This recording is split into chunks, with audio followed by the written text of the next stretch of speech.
I'm here with Central Methodist head coach Dan Schmidlin discussing men's and women's soccer action from the previous week.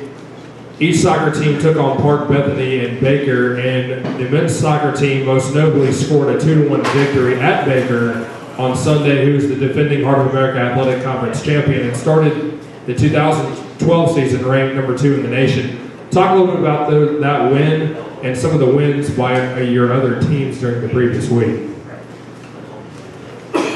It was a very busy week. We had both teams had 4 games in 8 days, starting with Hannibal on, I can't remember the date, but the women got a good 2-0 win on the road at Hannibal. Men fell short 1-0.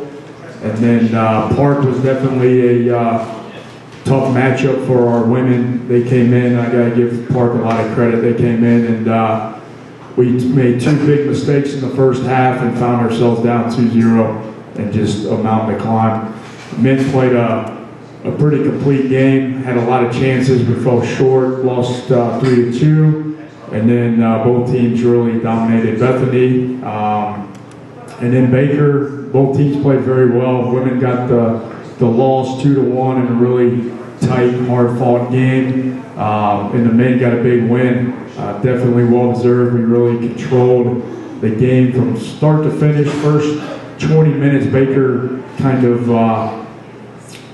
got their style going. They like to play the ball in the air a lot and win all first and second balls. And once we got the ball on the floor and really started moving it around, they really had a hard time picking up our players, and we got a huge win.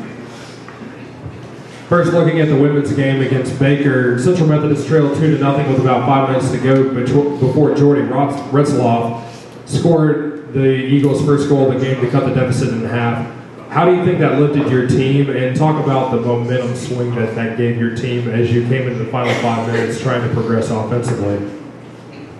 I mean, it definitely made it a game. We were down 2-0, and Jordy got a nice goal. And we had about 4 minutes left to try to get the tying goal that we fell short on. And then in the men's soccer game, Central Methodist recorded a 2-1 victory at Baker, which kept them in first place in the Heart of America Athletic Conference standings. Talk a little bit about the goals in that game, because I believe both of them came in the second half and really gave your team a momentum lift. Yeah, it was first goal came at the towards the end of the first half. They kind of had the stats wrong at Baker, but Ricardo got in and had a nice composed finish to put us up 1-0 at the half.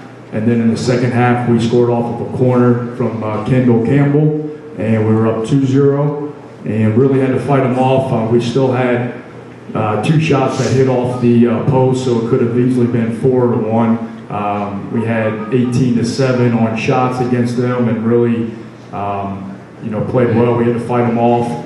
They threw a lot of numbers forward late in the game. We had to defend a lot of corners and some deep throws, and did a tremendous job.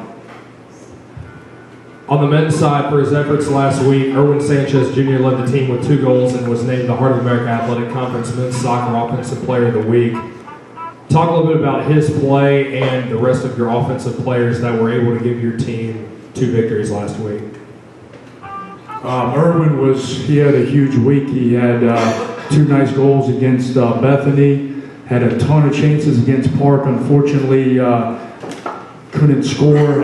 He just creates so many opportunities. And against Baker, he had 5 shots and one that hit off the post, and he's just a very tough matchup. We have a lot of good players that play well off of each other, and he just holds the ball very well. He's very strong on the ball and really has a great shot with both feet, and he's extremely dangerous, and happy for him that he got the offensive hack player of the week, because he really deserved it, and especially after some of the goals or the opportunities that he created against Park and not being able to score.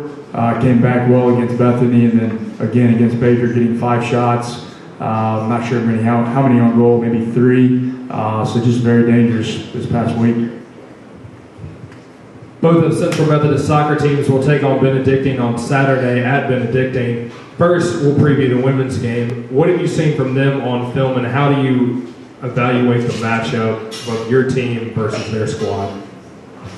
I think it'll be a great game. We got to play them twice last year. We drew them 1-1, and then played them in the first round of the conference tournament, and so we're pretty familiar with them. They'll play 4-3-3. They'll have a lot of speed out wide. So we got to make sure that we hit on that this week so that we can really control the flank spaces and make sure that we play. We defend well in wide areas because that's where they like to get the ball and really attack from. On the men's side, Central Methodist and Benedictine are 2 of 4 teams that are currently tied for first place in the conference standings. Talk a little bit about that first place matchup on Saturday and how you think we'll break down the game, because Benedictine is ranked 12th in the nation on the men's soccer side. Yeah, it'll be a very tough game. I mean, they're all going to be hard at this point. Conference is a very even conference on both the men and women's side. So I think it'll definitely come down to who's going to score goals. I like our chances against anybody, but we're going to have a good week of training and making sure that everybody stays focused and don't get too high about the Baker result, and make sure that we understand we got a tough game on Saturday.